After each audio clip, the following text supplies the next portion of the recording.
Hello guys, എല്ലാവർക്കും പുതിയൊരു വീഡിയോയിലേക്ക് വീണ്ടും സ്വാഗതം. അപ്പോൾ ബ്ലാസ്റ്റേഴ്സിൻ്റെ ആദ്യ സൂപ്പർ കപ്പ് മത്സരത്തിൽ വിജയിച്ച് തന്നെ ബ്ലാസ്റ്റേഴ്സിന് തുടങ്ങാൻ സാധിച്ചിട്ടുണ്ട്. ഷിലോങ് ലജോങ്ങിനെ 1-3 ഗോളുകൾക്ക് പരാജയപ്പെടുത്തിയിട്ടുണ്ട് കേരള ബ്ലാസ്റ്റേഴ്സിന് വേണ്ടി ക്വാം എപ്പെപ്രയാണ് ആദ്യത്തെ 2 ഗോൾ സ്കോർ ചെയ്തത്.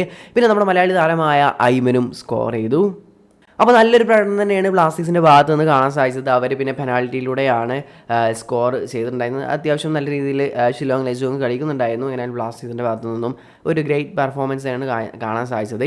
അതുപോലെ നമുക്കൊരു കാര്യം ഉറപ്പിക്കാം, ബ്ലാസ്റ്റേഴ്സ് അങ്ങനെ ചുമ്മാ കളിക്കാൻ ഇറങ്ങിയതല്ല സൂപ്പർ കപ്പിന്. അപ്പോൾ CS ആയിട്ട് തന്നെയാണ് കളിക്കുന്നത്. അപ്പോൾ ബ്ലാസ്റ്റേഴ്സ് മെയിൻ ടീമിനെ തന്നെയാണ് കളത്തിൽ ഇറങ്ങിയിട്ടുണ്ടായിരുന്നത്. ബ്ലാസ്റ്റേഴ്സ് 4 ഫോറിൻ പ്ലേയേഴ്സിന് മാത്രമാണ് കളത്തിലിറക്കിയത്. ലെസ്കോവിക് ബെഞ്ചിലായിരുന്നു. ബാക്കി ദൈസുഗി, പെപ്ര, ഡെമി, അതുപോലെ മിലോസും കളിച്ചിട്ടുണ്ടായിരുന്നു. ബ്ലാസ്റ്റേഴ്സിൻ്റെ ഒരു ബെസ്റ്റ് 11 തന്നെയാണ് കളത്തിലിറക്കിയത്. അതുകൊണ്ട് തന്നെ സീരിയസ് ആയിട്ട് തന്നെയായിരുന്നു ബ്ലാസ്റ്റേഴ്സ് കളിച്ചിട്ടുണ്ടായിരുന്നത്. അപ്പോൾ വരുന്ന 2 മത്സരം കൂടിയുണ്ട്, നോർത്ത് ഈസ്റ്റ് അതുപോലെ ജംഷഡ്പൂർ FC. അപ്പോൾ അവരുടെ വിജയിച്ച് നമുക്ക് സെമിയിലേക്ക് കടക്കാൻ കഴിയുമെന്ന് തന്നെ പ്രതീക്ഷിക്കാം. എങ്ങനെയായാലും ഇന്നത്തെ മത്സരവുമായി ബന്ധപ്പെട്ടുള്ള നിങ്ങളെ അഭിപ്രായം എന്തായാലും കമൻറ്റായി രേഖപ്പെടുത്തുക.